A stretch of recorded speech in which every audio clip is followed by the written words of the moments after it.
ஓம் சரவண பவ. பாலும் தெளிதேனும் பாகும் பருப்பும் இவை நாளும் கலந்துனக்கு நான் தருவேன். கோலம் செய் துங்க கரிமுகத்து தூமணியே, நீ எனக்கு சங்கத்தமிழ் மூன்றும் தா. டிவோட்டி நேஷன் அன்பர்கள் அனைவருக்கும் ஆதித்ய சுவரலட்சுமியின் ஆத்மா வணக்கங்கள். இந்த பதிவு ஜூலை மாதம் கோள்களின் கோச்சார் நகர்வை வைத்து 12 ராசிக்கும் என்ன மாதிரியான பலாபலன்கள் நடக்கவிருக்குது என்பதை துல்லியமான பதிவுகளாக 12 பதிவுகளாக காணவிருக்கிறோம். ஜூலை மாதம் என்பது ஆனி 17 முதல் ஆடி 15 வரை இருக்கக்கூடிய நாட்கள் ஜூலை மாதம். ஏன்னா சூரியன் 2 ராசிகள்ல பயணிப்பாரு. டிரான்சிட்ல எல்லா கோள்களும் பயிற்சியாகி உட்கார்ந்து இருக்கிறாங்க. எல்லாரும் ஆவலோட எதிர்பார்த்து கொண்டிருக்கிறீங்க ஒவ்வொரு மாதத்துல என்னெல்லாம் நம்மளுக்கு நடக்க போகுது. ஏன்னா பெரிய கிரகங்கள், கர்ம கிரகங்கள்லாம் டிரான்சிட் ஆயிட்டாங்க. நிறைய பேருக்கு ஜாக்பாட் சொல்லியிருக்கிறோம். நிறைய பேருக்கு அதிரடியான திருப்பங்கள், மாற்றங்கள்லாம் நடக்கும். அப்ப எங்களுக்கு இந்த மாசம் என்ன நடக்கும் அப்படின்னு ஆர்வமா காத்து கொண்டிருக்கிறீங்க. இந்த பதிவுகள்ல ஒவ்வொரு ராசிக்கும் வழிபாடுகள், வாழ்வியல் செயல்பாடுகள்லாம் சொல்லியிருக்கு. அந்த வழிபாடுகள்லாம் பின்பற்றி உங்களுடைய வாழ்வை சிறப்பாக வளமாக்கி கொள்ளுங்கள். கும்பராசி கும்ப லக்னத்திற்கான ஜூலை மாதத்துக்குரிய பலன்களை காணவிருக்கிறோம். கும்பராசிக்கு நல்ல ஒரு பிளானட்டரி பொசிஷன்லாம் நல்லா இருக்குது. நல்லா சிறப்பாக நம்பிக்கையாக உத்வேகமாக கிளம்புறங்கும் போது ரொம்ப அருமை. ஒரு எக்ஸ்பெக்டேஷன் தான் வச்சுக்காதீங்க. உங்கள் உழைப்பை போடுங்க. உங்களுடைய தொழில் முன்னேற்றம், உங்களுடைய வாழ்க்கை முன்னேற்றத்தில் மட்டும் கவனம் வைங்க. தேவையில்லாத சிந்தனைகள் வச்சுங்க. உங்களை நீங்களே டெவலப் பண்ணிக்கொள்ளுங்க. ஏன்னா மாத ஆரம்பத்தில் உங்களுக்கு 5ஆம் இடத்தில் சூரியன் குரு இருப்பாங்க. 6ஆம் இடத்துல ஏற்கனவே புதன் இருக்கிறாரு. உங்களுக்கு 7இல் செவ்வாய் கேது. இந்த செவ்வாய் கேது நம்மளை ரொம்ப ஒரு கோவப்படுத்தி தேவையில்லாத ஒரு மனக்குழப்பம், ஒரு விரக்தி மனப்பான்மை, ஒரு ஃபோக்கஸ், ஒரு கான்சன்ட்ரேஷன் இல்லாமல் நம்ம ஏதாவது ஒன்று பண்ணிக்கிட்டே இருக்கும். இதை குருவுடைய பார்வை தேவையில்லாத சிந்தனைகள்லாம் போட்டு ஒரு இருளில் மாற்றோம் இல்லையா, அதுக்கு ராகு அதுக்கு குருவுடைய பார்வை நிவர்த்தி கொடுப்போம் அப்படின்னு சொல்லலாம். இந்த மாத முற்பகுதியில் நீங்கள் களமிறங்கி உங்களுடைய தொழிலில் ஏதாவது மாற்றம் பண்ண போகிறோம், நாங்கள் ஒரு விரிவுபடுத்த போகிறோம், இல்லை தொழிலுக்காக நாங்கள் முயற்சி பண்ணோம், ஏதாவது ஒரு இன்டர்வியூ அட்டன் பண்ணோம் அப்படின்னு ஏதாவது நினச்சிங்கன்னா தாராளமாக முற்பகுதியில் இறங்கி எல்லா வேலையும் செஞ்சுருங்க. அதே போல் பெண்கள் இந்த மாதம் ரொம்ப எக்ஸ்பெக்டேஷன்லாம் வச்சுக்காதீங்க. ரொம்ப குடும்பத்துக்காக கஷ்டப்படுறேன், குடும்பத்துக்காக தான் உழைக்கிறேன், பிள்ளைங்களுக்கும் பார்க்குறேன், காலையில் எழுந்தனா படுக்க பத்தாகுதுமா, இல்லை ஆஃபீஸ் போயிட்டு வீட்டில் வேலை பார்க்குறேன், ஆனால் என்னை யாரும் புரிஞ்சிக்க மாட்டேறீங்க, 7 இன்னும் நம்மளுக்கு முடிந்த பாடு இல்லையே. அதனால் நம்ம இதெல்லாம் யார்கிட்டையும் எதிர்பார்க்க வைத்துக் கொள்ளாதீங்க. உங்கள் கடமையை செஞ்சுட்டு கடந்து கொண்டே இருங்க. இந்த காலகட்டம் வழக்கு வம்பு வியாஜ்யங்களில், தொழில் செய்கிற இடத்துல மேலதிகாரி உடன்படிக்கிறது ரொம்ப கவனம். டே டு டே லைஃப்பில் சமுதாயத்தை நம்ம இறங்கி நடக்கும்போது ஒவ்வொரு ஆளுக்கிட்டையும் ரொம்ப கவனமாக இருக்கணும். இரவு நேர பயணங்களில் ஒரு மிஷின்லாம் இயக்குறோம், ஒரு பிரயாணங்களில் ஒரு வண்டி வாகனங்கள் இயக்கணும்னா ரொம்ப கவனம். சுடு பொருட்களில் பெண்களாக இருந்தால் எதிர்ப்பாளர்களிடம், ஏன்னா 7 சனியில் எல்லாமே நல்லதாக தெரியும், எல்லா ஆட்களும் நல்லதாக தெரியும், ஆனால் கவனமாக போகணும். சமையலறையில் கூர்மையான பொருட்களில் ஒரு மிக்சி கிரைண்டர்லாம் போடும்போது ஈரக்கையில் போடாமல், அதே போல் கோபத்தை கொஞ்சம் குறைச்சிக்கிட்டு, இந்த ஒரு விரக்தி மனப்பான்மை, ஸ்ட்ரெஸ்ஸு, இந்த ஓவர் கோபம், ஓவர் எதிர்பார்ப்பு, நம்ம உண்மையாக இருக்கோம், நம்ம இவ்வளோ அன்பு கொடுக்குறோம், நம்ம பர்ஃபெக்டாக இருக்கோம், நம்ம ஒழுங்காக இருக்கோம், எதிர்த்தரப்பு நம்ம கொடுக்கலையே அப்படின்றது கோபம் வேண்டாம். அன்பை நீங்கள் கொடுக்க மட்டும்தான் இருப்பீங்க, எதிர்த்தரப்புக்கிட்ட பெறுவதற்கு இல்லை. அன்பை நீங்கள் எவ்வளோக்கு எவ்வளோ கொடுக்குறீங்களோ, ஏன்னா கும்பத்துக்கு நான் ஏற்கனவே சொல்லியிருக்கேன், கும்பம் அதை சுற்றி ஒரு பாசிட்டிவ் ஆறாக வரணும்னா அது எப்போவுமே ஓரறிவுலேருந்து 6 அறிவு வரைக்கும் எல்லாரையும் அதனுடைய உறவுகளாகவே நினச்சி தன்னை போலவே பாவிக்கும் போது அதை சுற்றி ஒரு ஆற்றல் பரவிடும். அதனால் தேவையான மாயைக்குள்ளே போய் சிக்காமல் உங்களை நீங்களே நீங்கள் நல்ல சிந்தனையுடன் செயலுடன் நீங்கள் செயல்படும் பொழுது இந்த மாதம் ரொம்ப பாசிட்டிவாக எடுத்துகிட்டு போகும்போது உங்களுடைய சிந்தனை, செயல், உங்களுடைய செயல்பாடு இதெல்லாம் நேர்மறையாக இருக்கும்போது, உங்களுடைய இறை பிரார்த்தனை வச்சுக்கும்போது, இறைவனை தாண்டி எனக்கு கிடையாது, நான் நல்ல எண்ணத்தோடு இருக்கேன், நான் நினைப்பது, செய்வது, நான் யோசிக்கிறது எல்லாமே நேர் வழியில் தான், அதர்மத்தை தாண்டி எதுவும் இல்லைன்ற ஒரு கான்ஃபிடென்ட் வரும்பொழுது உங்களுக்கு அதை கொடுக்கக்கூடிய ஒரு தன்னம்பிக்கை, தைரியமும் சிறப்பாக உங்களுடைய திறனை போற்றி சிறப்பாக உங்களை செயல்பட வைத்து ஒரு அசாதாரியமான அபரிமிதமான ஒரு வெற்றியை உங்களுக்கு கொடுக்கும். அப்போ கும்பம் இந்த மாதம் ரொம்ப பொறுமை, நிதானத்தை கடைப்பிடிங்க. தேவையில்லாத வாக்குவாதம், அது மாதிரி திருமணம் சார்ந்த விஷயங்கள்லாம் அவ்வளோ சீக்கிரம் உங்களுக்கு இந்த காலகட்டம் ரொம்ப சிறப்பாலாம் வரணும் அப்படி அமைஞ்சிடும்ல. கணவன்கிட்ட விட்டு கொடுத்து போகுது, கட்டத்துக்கிட்ட நல்ல ஒரு சுகம், சௌகரியம், சாப்பாடு, பொருளாதாரம் இதெல்லாம் அன்றாட தேவைக்கான பணம் இதெல்லாம் வந்துடும். வண்டி வாகன யோகம் இதெல்லாமே கிடைச்சிடும். இருந்தாலும் மனசில் அந்த டிப்ரெஷன், அந்த தேவையில்லாத எதிர்பார்ப்பு, அந்த நெகட்டிவ் தாட்ஸ் எல்லாம் நீக்கிட்டீங்கன்னா இந்த மாதம் உங்களுக்கு சிறப்பு. முக்கியமான விஷயங்களுக்கெல்லாம் நீங்கள் வந்து அடுத்த மாதம் முடிவெடுத்துக் கொள்ளலாம். திருமணமோ ஒரு ரிலேஷன்ஷிப்லையோ தேவையில்லாத வாக்குவாதங்களை வச்சுக்காதீங்க. ஒரு சிறப்பாக ஆக்டிவாக செயல்படணும்னா மாதம் முற்பகுதி வச்சுக்கோங்க. மாத பிற்பகுதியில் சூரியனும் 6ஆம் இடத்துக்கு வந்துடுவார். இந்த சூரிய புதன் சேர்க்கை ஆகிடும். அப்போ 6, 8 சேர்க்கை அங்கே வந்துடும். ஒரு சிலருக்கு விபரீத ராஜயோகம்னு சொல்லக்கூடிய வெளிநாடு பயணம், வெளிநாடு வேலை வாய்ப்பு இதெல்லாம் கொடுக்கும். அதெல்லாம் வந்து நீங்கள் இது பண்ணிக்கோங்க, பயணங்கள்லாம் மேற்கொண்டு. ஆனால் கவனமாக இருக்கணும். எல்லா விஷயங்கள்லையுமே ஒரு நிதானம், பொறுமை, ஒரு விழிப்புணர்வோடு இருந்துச்சுன்னா கும்பம் இந்த மாதம் வந்து ஆப்டாக இருக்கும். உடல் ஆரோக்கியத்தில் கவனம் வேணும். உங்களுக்கு வயிறு சம்மந்தப்பட்ட பிரச்சனை, ஒரு பெண்களாக இருந்தால் கர்ப்பப்பை சம்மந்தப்பட்ட பிரச்சனை, வந்து வண்டி வாகனங்களில் இளைஞர்களாக இருந்தால் வீட்டுக்கு தெரியாமல் வண்டியை எடுத்துகிட்டு போய் தேவையில்லாத ஃப்ரெண்ட்ஸுங்களோட சுற்றுறன்னு சொல்லிட்டு உங்களுடைய எதிர்காலத்தை வீணாக்கி கொள்ளாதுங்க. எப்பவும் இந்த காலகட்டம் வண்டி வாகனம்லாம் உங்கள் பேரில் எடுக்காதீங்க, மற்றவங்க பேரில் எடுத்துட்டு நீங்கள் இந்த காலகட்டம் வந்து பயணிப்பது ரொம்ப சிறப்பு. ட்ரைவ் பண்ணும்போது கூட மனநிலை நல்லா இருந்தால் ட்ரைவ் பண்ணுங்கள், மனநிலை நல்லா ட்ரைவ் பண்ணாதீங்க. திருமணம் சார்ந்த விஷயங்கள்லாம் 4 வந்து நமக்கு எதிர்பார்க்குற மாதிரி இருக்கும். அப்புறம் பேச போகும்பொழுது அந்த இடத்துல வந்து கொஞ்சம் அந்த தடைப்படும். இதெல்லாம் கொஞ்சம் போகட்டும். அடுத்தடுத்து வரக்கூடிய மாதங்கள் நம்மளுக்கு வந்து ரொம்ப சிறப்பாக இருக்கும். இந்த செவ்வாய்க்கு இது ரொம்ப ஒரு ஹெல்த்தில் வந்து ஒரு குறைபாடு கொடுக்கறது, இல்லை வந்து நம்மளுக்கு ஒரு சத்துலாத தன்மை.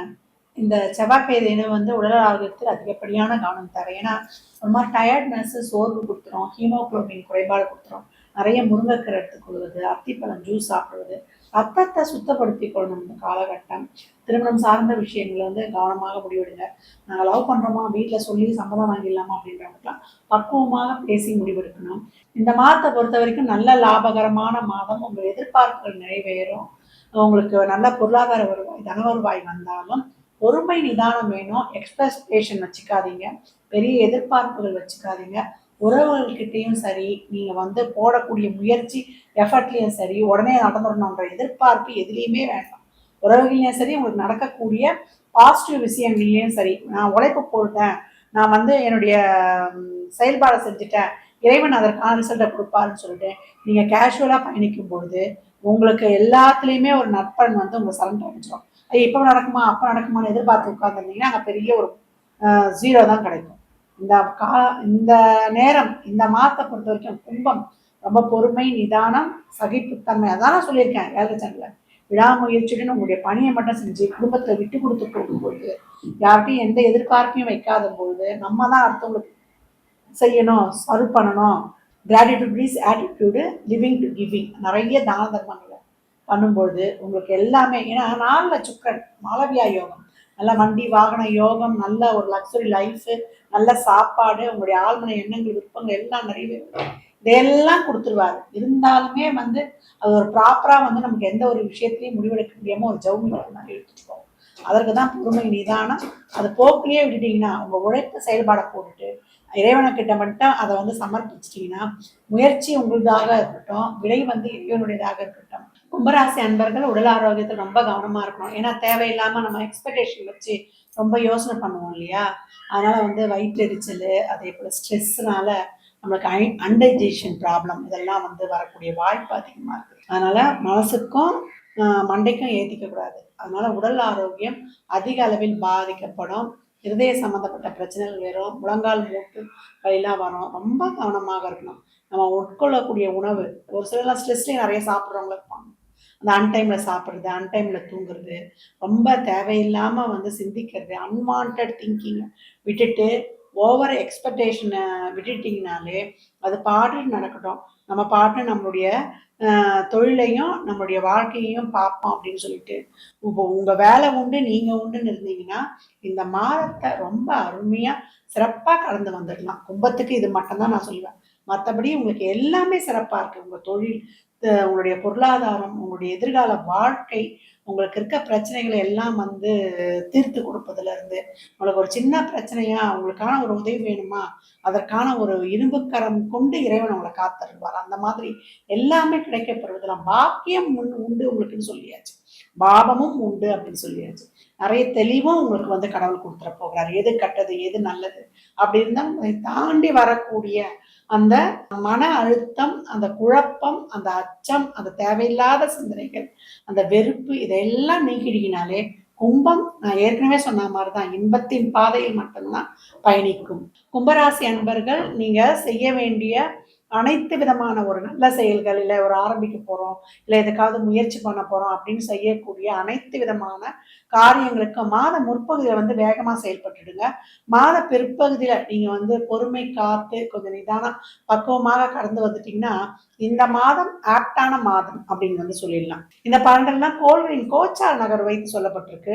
உங்க சுய ஜாதகத்துல இப்ப என்ன தசாபுத்தி நடக்குது, அதை எதற்கு உங்களுக்கு பாசிட்டிவா செயல்பட போகுது, திருமணத்திற்கா, குழந்தை பாக்கியத்திற்கா, பொருளாதாரத்திற்கா என்பதெல்லாம் உங்க சுய ஜாதகத்தை ஆய்வு செய்வதன் மூலம் மட்டுமே நாம் தெளிவாக அறிந்து கொள்ள முடியும். 12 ராசிக்காரர்களும் இந்த ஜூலை மாதம் வழிபட வேண்டிய ஒரு சில முக்கியமான ஒரு விசேஷ வழிபாடுகள் என்னன்னு கேட்டீங்கன்னா, ஜூலை மாதமே நம்மளுக்கு ஆணி ஆடி 2 மாதமும் இணைந்து வருவதுதான். இந்த ஜூலை மாதத்துல 1ஆம் தேதி ஆணி 17 ஆணி திருமஞ்சனம் நடராஜருக்கு சிறப்பு அபிஷேகம் ஆராதனைகள் நடைபெறும். ஏன்னா வருடத்துல ஒரு குறிப்பிட்ட நாட்கள் மட்டும்தான் அவருக்கு இந்த நிகழ்வு நடைபெறும். அன்றைய தினத்துல நடராஜரை வழிபடும் பொழுது காலை தூக்கி ஆடுபவனே என்னை கை தூக்கி விடப்பா, வாழ்வின் அடிமட்டத்தில் இருக்கவங்க கூட வாழ்வில் ஏற்றங்களை காணலாம். தொழில் சரியில்லை, எனக்கு குடும்பத்தை நிறைய பிரச்சனை, என் வாழ்க்கையில முன்னேற்றமே இல்லைன்றவங்க அருகில் இருக்கக்கூடிய சிவ ஆலயங்களுக்கு சென்று வில்வ இலை கொடுத்து அபிஷேகத்துக்கு ஏதான பொருள் உங்களால் என்றதை வாங்கி கொடுத்து அன்றைய தினம் ஒரு தான தர்மம் செய்யும் போது வாழ்வில் மிக சிறப்பான ஏற்றத்தை காணலாம். இது ஜூலை 1ஆம் தேதியே செவ்வாய்க்கிழமையே செவ்வாய்க்கிழமை சிவ வழிபாடெல்லாம் பண்ணும்பொழுது நம்மளுடைய பூர்வ ஜென்மாவில் செய்த கடன், அந்த கடனே தீர்ந்துடும். நம்ம வாங்கின கடனை தீர்ந்துடும், நம்மளுடைய பிறவி கடனும் தீர்ந்துடும். ஜூலை 4ஆம் தேதி நமக்கு சக்கரத்தாழ்வார் ஜெயந்தி வருது. அது வெள்ளிக்கிழமை. அந்த சக்கரத்தாழ்வார் ஜெயந்தி நம்ம போய் அந்த ஆலயங்கள்ல வழிபடும் பொழுது நமக்கு கண் திருஷ்டி, நம்மளுக்கு யாராவது ஒரு நெகட்டிவா அந்த பிளாக் மேஜிக்லாம் பண்ணிட்டாங்க அப்படின்னு சொல்லுவோம் இல்லையா, உடல் ஆரோக்கிய குறைபாடு இதெல்லாம் தீர்த்து கொள்ளலாம். ஒரு துளசி வாங்கிட்டு போய் அங்கே கொடுக்கறது, ஒரு நெய் தீபம் ஏற்றி சக்கரத்தாழ்வாரை மனதார பிரார்த்தனை செய்யும் போது நமக்கு சிறப்பான பலன்கள் கிடைச்சிடும். இந்த மாதம் ஆடி அமாவாசை ரொம்ப சிறப்பு. ஆடி 8 நம்மளுக்கு ஜூலை 24 அது நம்மளுக்கு வியாழக்கிழமை அன்று வருது. அன்றைய தினம் நீத்தார் கடமையை செய்வது, அன்றைய மாலை நம்ம குலதெய்வ வழிபாடு செய்வது, இதெல்லாம் நம்ம குடும்பத்தில் இருக்கக்கூடிய அனைத்து விதமான தோஷங்களையும் போக்கிடும், பித்ரு தோஷங்களையும் போக்கி நம்ம இல்லங்களில் நல்ல சிறப்பான நிகழ்வுகள் நடைபெறுவதற்கும் வளமான வாழ்க்கை வாழ்வதற்கும் உதவி புரியும் அப்படின்னு சொல்லலாம். அடுத்து வரக்கூடியது ஆடிப்பூரம். அது ஆடி 12 28/7/2025 அன்று வருது. அன்று நம்ம அம்பாளை வழிபடும் பொழுது நமக்கு நல்ல திருமண வாழ்க்கை, நல்ல குழந்தை பாக்கியம் இதெல்லாம் கிடைக்கிறதுக்கு உதவி புரியும். அவரவரால் இயன்ற வழிபாடுகளை செய்யுங்க. 27/7/2025 ஞாயிற்றுக்கிழமை ஆடி 11 அன்றைய தினம் ஸ்வர்ண கௌரி விரதம். இன்றைய நாள்ல அம்பாளை வழிபடும் பொழுது பெண்களுக்கு ஒரு தீர்க்க சுமங்கலியா வாழக்கூடிய பாக்கியமும், அதை தாண்டி நம்மளுக்கு தங்கம் சேரவே இல்லை, தங்கம் அடமானத்துக்கு போயிடுது அப்படின்றவங்களுக்குலாம் தங்கம் நிறைய சேருமா. அன்றைய தினம் 11/12 குரு ஓரையில் வழிபடும் பொழுது ஒரு காசு கூட எடுத்து வச்சிருங்க, தங்கம் வாங்கணும் அப்படின்னு சொல்லிட்டு. அந்த இயன்றால் சுமங்கலிகளுக்கு தாம்பூலம் கொடுங்க. உங்க வாழ்க்கையில் மிகச் சிறப்பான ஏற்றங்களும் மாற்றங்களும் காணப்படும். ஆடி 13/29/2025 செவ்வாய்க்கிழமை அன்று நாகப்பஞ்சமி, கருட பஞ்சமி வருது. அன்றைய தினம் நீங்க புற்று வழிபாடு செய்வது, கருடாழ்வாரை செய்யும் பொழுது நாகதோஷம் சொல்றோம் இல்லையா, லக்னத்துல ராகு கேது, இந்த நாகதோஷம் சொல்லிதான் திருமணமே நிக்குது, தொழில் அமையல, நம்மளுக்கு உடல் ஆரோக்கியம் கெடுதுன்னு சொல்லிட்டு எல்லாத்துக்குமே நாகதோஷத்தை நம்ம இண்டிகேட் பண்றோம். அந்த நாகதோஷம் முற்றிலுமாக நீங்கும் அந்த மாதிரி இந்த புற்று வழிபாடு செய்யும் பொழுதும், கருடாழ்வாரை வழிபடும் பொழுதும். அதை தாண்டி இந்த ஆணி மாதத்தில் வரக்கூடிய 10/7/2025 வியாழன் அன்று குரு பூர்ணிமா. அந்த குரு பூர்ணிமாக்கு என்ன ஒரு விசேஷம் கேட்டீங்கன்னா, நம்மளுடைய குருமார்களை அன்றைய தினங்களில் வணங்கி அவங்க ஆசைகள் வாங்கி கொள்வது. அது வியாழக்கிழமையே வர்றதுனால இன்னொரு விசேஷம் மேல இருக்குது. நம்மளுடைய டீச்சர்ஸ் இவங்க எல்லாமே நம்ம குரு தானே, நம்ம வாழ்க்கையில அடுத்த மட்டத்துக்கு போறதுக்கு இவர் தான் உதவியா இருந்தாரு அப்படின்னு சொன்னோம்னா அது எவ்வளவு பெரிய விஷயம். குருனாலே அவங்க தான். அவங்க நம்ம ஏற்கனவே நம்ம சொல்லியிருக்க சித்தர் ஜீவசமாதி வழிபாடு செய்யுங்க, குருமார்கள் வழிபாடு செய்யுங்கன்னு சொல்லணும் இல்லையா. அந்த மாதிரி ஆன்மீக பெரியவர்களை சித்தர் ஜீவசமாதி வழிபாடு செய்யும் போது நம்மளுக்கு கற்றுக் கொடுத்த டீச்சர்ஸ், நம்மளுக்கு குருவா இவங்க பின்பற்றுறவங்க அவங்கெல்லாம் வழிபடும் பொழுது குருவுடைய தோஷமே போயிடும். அன்றைய நாள்ல குழந்தைகளுக்கு தேவையான பொருட்களையும், அவங்க படிப்புக்கு ஒரு உதவி, அதையும் வாங்கி கொடுக்கலாம். குருமார்களை நம்ம போய் பார்த்து அவங்களுக்கு தேவையானது, அவங்க ஒரு இயலாத சூழல்ல இருக்காங்கன்னா அவங்களுக்கு தேவையான பொருட்களையும் வாங்கி கொடுத்து அவங்கள சர்ப்ரைஸ் பண்ணி அவங்க கிட்ட பிளெஸிங்ஸ் வாங்கி போது குருவுடைய தோஷமே போயிடும் அப்படின்னு சொல்லலாம். அதே போல ஆணி 24/8/7/2025 செவ்வாய்க்கிழமை அன்று ஜேஷ்டாபிஷேகம்னு சொல்லிட்டு ஒரு சிறப்பான தினம் வருது. அன்றைய தினம் கோயில்ல இல்லை உங்களுக்கு விருப்பப்பட்ட தெய்வத்துக்கு ஒரு அபிஷேகத்துக்கு தேவையானது வாங்கி கொடுக்கும் பொழுது நம்ம வாழ்க்கையில் இருக்கக்கூடிய அனைத்து வித கர்மாக்களும் நீங்கி வாழ்க்கையில் அடுத்த கட்ட பலநிலைக்கு நம்ம உயர்வோம். இதை யார் யாருக்கு என்னென்ன வழிபாடுகளை பின்பற்ற முடியுதோ தாராளமாக பின்பற்றுங்க. அது மட்டும் இல்லை, ஆடி அமாவாசைக்கும் ஆடி பூரத்துக்கும் ஒரு தனிப்பதிவு கொடுக்குறேன், அதையும் பின்பற்றி உங்கள் வாழ்க்கையை வளமாக்கி கொள்ளுங்கள். இதில் சொல்லியிருக்கின்ற அனைத்து விதமான வாழ்வியல் செயல்பாடுகள், இறை வழிபாடுகளை நம்பிக்கையோடு பின்பற்றும் போது உங்கள் வாழ்க்கையில் மிகப்பெரிய பூமை நீங்கள் கண்கூடாக பார்க்கலாம். நிறைய பெரியவங்க கிட்ட பிளெஸிங்ஸ் வாங்கிக்கோங்க. நல்லதையே நினைச்சு நல்லதையே செயல்படுத்தி நல்ல வழியிலே செய்யும்போது நமக்கே ஒரு ஒரு தன்னம்பிக்கை தைரியம் வந்துடும். எல்லாருக்குமே நம்ம உதவி பண்ணும்பொழுது, மனமோந்து பண்ணும்பொழுது சூரியன் சிறப்பாக ஆக்டிவேட் ஆகிடுவார். ஆடி மாதத்துல எல்லாம் சூரியனுடைய நகர்வு அப்படியே 3 நாள் அப்படின்ற இடத்துக்கு வரும். அதனால ரொம்ப சிறப்பாக இருக்கும். அதனால எல்லாரும் பின்பற்றுங்க. இந்த பதிவை நீங்க பார்ப்பதோடு மட்டுமல்லாமல் தங்கள் உற்றார் உறவினருக்கும் பகிருங்க. மற்றும் ஒரு சிறப்பான பதிவில் சந்திக்கும் வரை தங்களிடமிருந்து விடைபெற்றுக் கொள்வது ஆதித்ய சொர்ணலட்சுமி. இறையருளால் அனைத்தும் நிறைவாகும்.